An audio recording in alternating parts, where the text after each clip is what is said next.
Hong Kong is a multicultural city. Every year, it welcomes immigrants from all over the world. Among them, there is a special group of people who are called foreign domestic helper.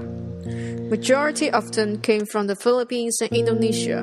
Before they came to Hong Kong is a dramatic place that they are longing for, where they can earn a lot of money and experience a great life. But is that a reality for them? So let's hear about Bella's story, who is a foreign domestic helper from Philippines. Hello everybody, I am Bella. Let me share my story with you. My family is poor and live in the remote countries in Philippines. One day, when I was walking on the street, a piece of attractive advertisement caught my eyes, which reads about the recruitment of domestic helper to Hong Kong. I was totally fascinated by the handsome salary, at least the minimum wages in Hong Kong, and fancy advertisement about a life there where I would enjoy weekly holiday. Without hesitation, I applied for the job delightfully. I was so surprised that I passed the recruitment process and invited to sign the employment contracts and other documents. But I feel a little bit strange that the recruitment agency did not allow me to read about the detailed content on the contracts and simply asked me to sign on them. But finally, I compromised because the working life in Hong Kong stated on the advertisement is so attractive. Soon, I was required to attend some kinds of training program. In fact, I was confined at the recruitment center and made to work as training. Actually, I could not say I have learned anything useful for my future job. But just shortly before the departure, I was informed that the recruitment agency fee must be paid by salary deduction, where some kind of loan involved. I did not quite understand about it, but just could not wait to go to Hong Kong to work. Days later, I went to Hong Kong and finally got onto such my dreamland. As soon as I got to Hong Kong, I was brought to the Hong Kong placement agency, where my passport and contracts are confiscated. And then I was brought to a Hong Kong finance company, where I was required to sign a loan documents and not given a copy. Although the Hong Kong government does not allow the placement agency to collect excessive agency fee, we can force the domestic helper to get a loan and pay back the interest. Then we can share the interest among Hong Kong Placement Agency, the Philippine Recruitment Agency, and the third-party finance company. If the Hong Kong government investigates us, I can simply claim that I just recommend a finance company for domestic helper to get a loan. I am actually helping them. Haha, how clever I am! Then I met my employer with agency's introduction. But similarly, my employer was not that friendly. The Hong Kong Placement Agency gave two choices for me to pay the loan that I was forced to. The first choice is that the employer transfer most of my monthly salary to the loan company as loan payment and I get a full residual. Or I would get fully paid but I need to transfer most of my monthly salary to the loan company while 7-Eleven to an account whose owner is unclear. Then my working life began, but I had to say I was so upset about that. Initially, I thought I could have normal working hours, but my average daily working time was 17 hours a day.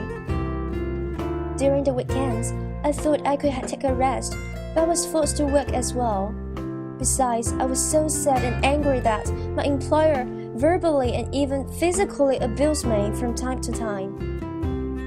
I was so desperate about my miserable life. I was treated badly and underpaid. My expectation about comfortable life and mailing money back to my family totally burst out. Finally, I was so frustrated and decided to sue the placement agency. However, the most desperate thing is that the employer fired me, and because of the 2 weeks rule, I could not get enough time to get the new jobs and I was sent back to Philippines. After hearing Bella's story, you may ask, so how does this issue relate to me? What is the impact of the problem? Let's summarize the effect to different parties. Firstly, for the employee, the human rights is not guaranteed because of the excessive working hours and various abuse. Also, they suffer financial loss due to the underpayment. For the Philippine government, they are also worried about the human rights issue, and they bear the economic loss of remittance income. For the employer, which is the most related part to us, the low payment to employee lead to a bad service quality to employer. Also, because of the poor treatment, less high-quality domestic worker will be willing to come to Hong Kong. For the Hong Kong society, it will be under reputation risks resulting from the violation of human rights, and potential social problem caused by the escaped domestic helper may happen. So, from Bella's story and its analysis, we can see that it is a problem indeed. And actually, there are tens of thousands of similar cases happen every year in Hong Kong. So, are you willing to help them?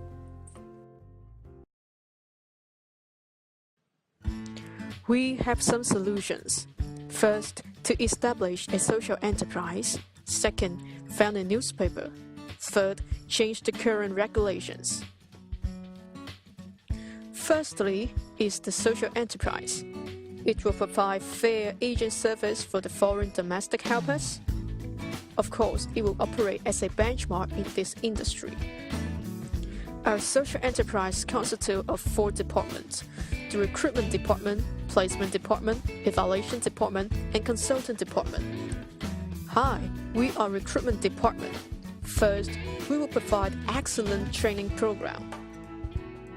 Now, we will conduct a mock housework training. First, we will have training on basic housework skills. Then, we will have training on some basic tools.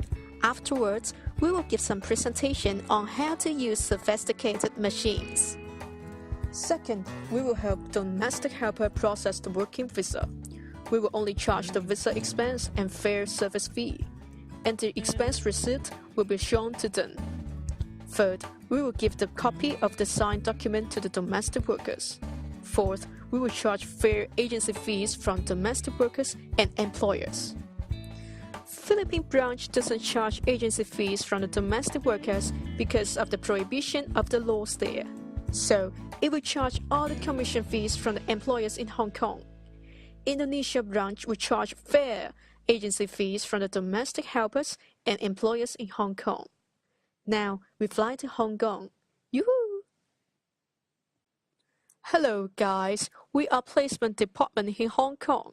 We aim at making perfect match between employers and employees. Hi Bella, this is your employer, Mrs. Smith. And Mrs. Smith, this is Bella. Oh, hi Bella. Hi, Mrs. Smith. Bella, I'm your agent. First of all, we will charge you an amount for agency fee, but the amount will not exceed 10% of your first month wages after the successful placement in Hong Kong. Oh yeah, you are advised to open a bank account, but don't worry, we won't keep the sensitive information. Of course, we will make sure that your employer pays the travel expenses between your home country and Hong Kong. Lastly, you won't be forced to sign a loan agreement with a third-party finance company. Hello, Mrs. Smith.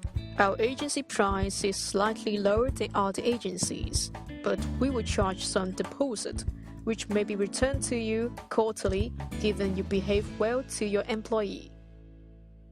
However, if you don't behave well to your employee and perform bad in the evaluation, part of the deposit will not be returned to you. As a result, you may end up with an agency fee that is slightly higher than the ordinary practice. You are advised to pay salary by e-transferring or other methods, which could provide documentary evidence of paying to your employee. As a responsible agency, we will provide super match service for you, assigning you with domestic workers based on your requirements. Hello, we are evaluation department.